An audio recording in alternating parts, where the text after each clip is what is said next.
Welcome to Charter Local Edition. I'm Tracy Young. The Queen Mary has been docked in Long Beach since it was removed from the British Registry and purchased by the City of Long Beach in 1967.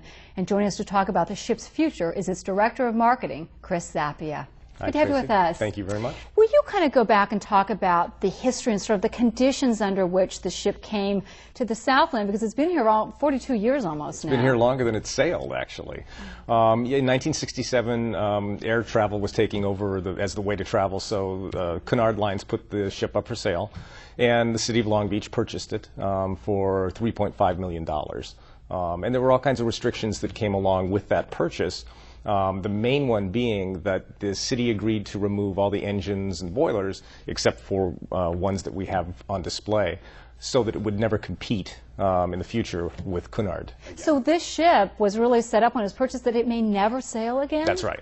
Absolutely. Oh, and then the reason was, you said, what, they didn't want this old, beautiful ship actually competing with some of the newer ones? Exactly. You know, Cunard wanted to make sure that once it was taken out of action, it was never coming back into action. So tell me about, I'm hearing a lot in the press about Garrison. Who is Garrison and what do they do and what's the role of them? Garrison Investment Group got involved with the Queen Mary back in 2007. Garrison Investment, along with some other partners, purchased the operating rights to the ship from the city. And the entity that they formed to do that was called Save the Queen, STQ. When STQ purchased the operating rights, then STQ hired Hostmark Hospitality Group, a hotel company based out of Chicago. Which is international, right? There's a lot of hotels around the world. We have 40-some properties around the world to manage the Queen Mary. So Hostmark came on board with STQ in November of 2007. So tell me what's happening now. I'll be quite blunt, as we're hearing a lot in the news about the fact that an individual has expressed a strong interest in having the ship sail again, and yet everything I've read and heard says that that's impossible, if not even just from the guts have been removed, but from a legal perspective. What's happened? Right. Well, yeah, the thought of even sailing it again would put all kinds of the city and everything else in liability with the original agreement with Cunard Lines. First of all, just to make it real clear, neither Garrison Investment Group, Save the Queen, nor the Queen Mary had any ties to or were even aware of this entity called the Queen's Project until we heard reports of it in the press. So it's not, there's no connection whatsoever, any type, any way, any fashion, you'll say that? Not in any way, shape, or form. And indeed, once we found out about their ideas and the things that they were talking about doing, which were kind of hard to fathom to begin with, our attorneys contacted them and informed them that they were in trademark infringement and in violation of lots of different things. Because the name, the Queen Mary, I mean, that's a trademarked name, is it not? Absolutely. Should anybody else be able to use it without contacting your organization for permission? No, it's definitely a problem. Okay, so future, none of us should ever do that. I'll make sure I don't either.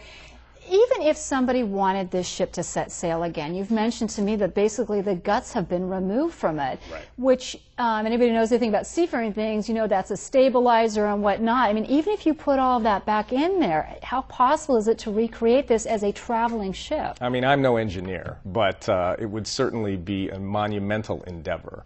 And again, the amount of money that this entity was talking about trying to raise to do it, I'm not a shipbuilder, but I would think that you could probably build the QE2 for less money than they were talking about trying to do this again. Right. So the future for the ship in Long Beach? Well, we're not going anywhere, and we have lots of interesting things going on all the time. And the bottom line is, it sounds to me like, I mean, because I've read a lot of things on your website, is you have a program of promotion going on every single month, and that's, I don't see any end to that, is there? We have no intention of that, and we were also coming up this summer, we're going to be announcing next month a special art contest, which I'll tell you about later. Oh, I'd love to hear that. Thank you so much for your time. Thank you, Tracy. For Charter Local Edition, I'm Tracy Young. Now back to CNN Headline News.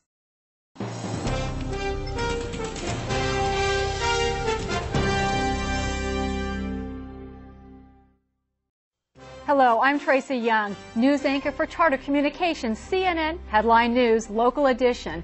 If you missed any of these interviews, you can always watch them through Charter's video on demand, free, 24 hours a day, 7 days a week.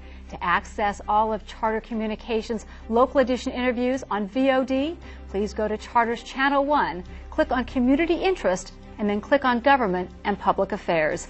And thank you for being a Charter customer.